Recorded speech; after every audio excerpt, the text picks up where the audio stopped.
If you want to be the second type of investor, you need to develop 3 main skills. 1. Find an opportunity that everyone else missed.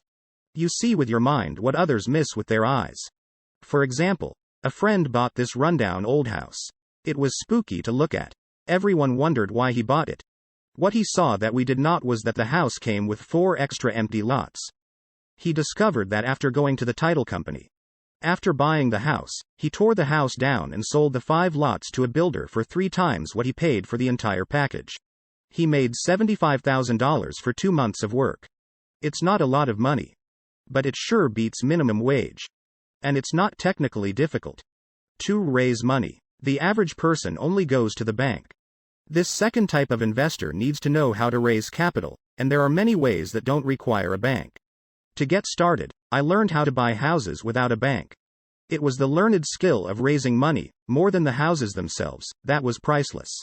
All too often I hear people say, the bank won't lend me money, or, I don't have the money to buy it. If you want to be a type 2 investor, you need to learn how to do that which stops most people. In other words, a majority of people let their lack of money stop them from making a deal. If you can avoid that obstacle, you will be millions ahead of those who don't learn those skills. There have been many times. I have bought a house, a stock, or an apartment building without a penny in the bank. I once bought an apartment house for $1.2 million.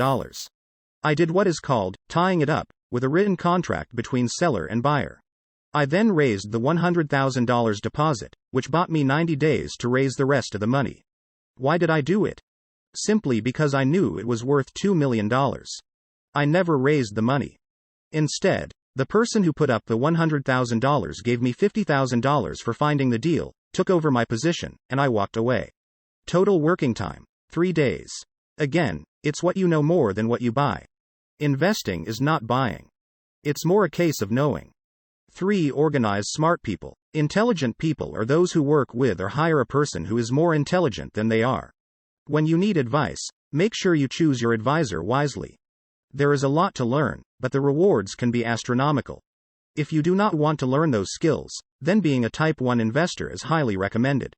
It is what you know that is your greatest wealth. It is what you do not know that is your greatest risk. There is always risk, so learn to manage risk instead of avoiding it.